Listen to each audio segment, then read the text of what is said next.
যখন এই কথা বলার পরে তীব্র সমালোচনা শুরু হলো নারী সমাজ থেকে, তখন তারা বলছে তাদের এই আইডি নাকি হ্যাক হয়ে গিয়েছিল।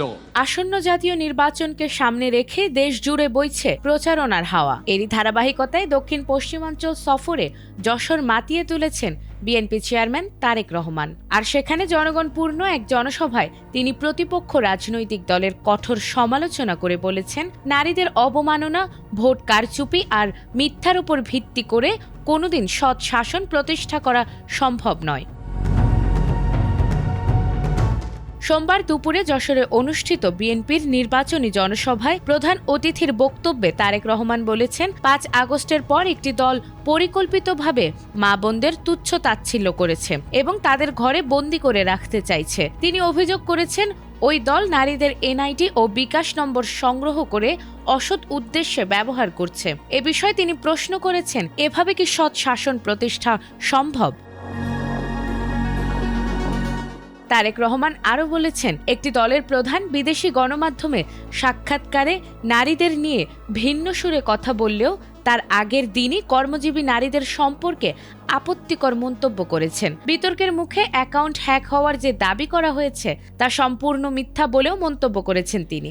যখন এই কথা বলার পরে তীব্র সমালোচনা শুরু হলো নারী সমাজ থেকে, যখন এই কথা বলার পরে তীব্র সমালোচনা শুরু হলো সমাজের প্রত্যেকটি মানুষের কাছ থেকে, তখন তারা বলছে তাদের এই আইডি নাকি হ্যাক হয়ে গিয়েছিল। প্রিয় ভাই বোনেরা, এই বিষয়ে যারা বিশেষজ্ঞ তারা পরিষ্কারভাবে বিভিন্নভাবে বলেছে যে আইডি এইভাবে হ্যাক হতে পারে না। একটি রাজনৈতিক দলের একজন সিনিয়র নেতা জনগণের সামনে নির্বাচনের আগে এইভাবে মিথ্যা কথা বলছে, দলটি পর্যন্ত মিথ্যা কথা বলছে তাদের আইডি বলে হ্যাক হয়ে গেছিল, অথচ আইডি হ্যাক হয়নি তাদের। কাজেই এরা নির্বাচনের আগে নিজেদের স্বার্থ সিদ্ধির জন্য মানুষের সামনে মিথ্যা কথা তুলে ধরছে।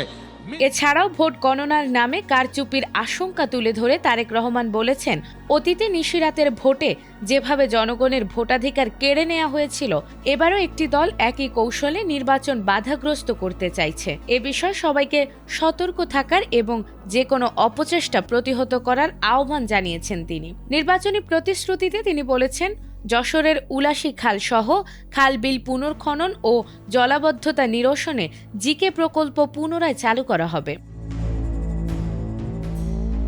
বিএনপি সরকার গঠন করলে ইমাম মুয়াজ্জিন সহ সব ধর্মের পুরোহিতদের রাষ্ট্রীয় সম্মানী দেয়া হবে এবং নারীদের হাতে পৌঁছে দেয়া হবে ফ্যামিলি কার্ড। এছাড়া যশোরের ফুল চাষ শিল্পকে আন্তর্জাতিক বাজারে রপ্তানির উদ্যোগ নেওয়ার কথাও জানিয়েছেন তিনি। প্রায় ৩৩ মিনিটের বক্তব্যে তারেক রহমান নেতাকর্মীদের ঐক্যবদ্ধ হয়ে ১২ ফেব্রুয়ারির নির্বাচনে ধানের শীষের পক্ষে কাজ করার এবং ভোটের দিন কেন্দ্র পাহারা দেওয়ার নির্দেশ দিয়েছেন।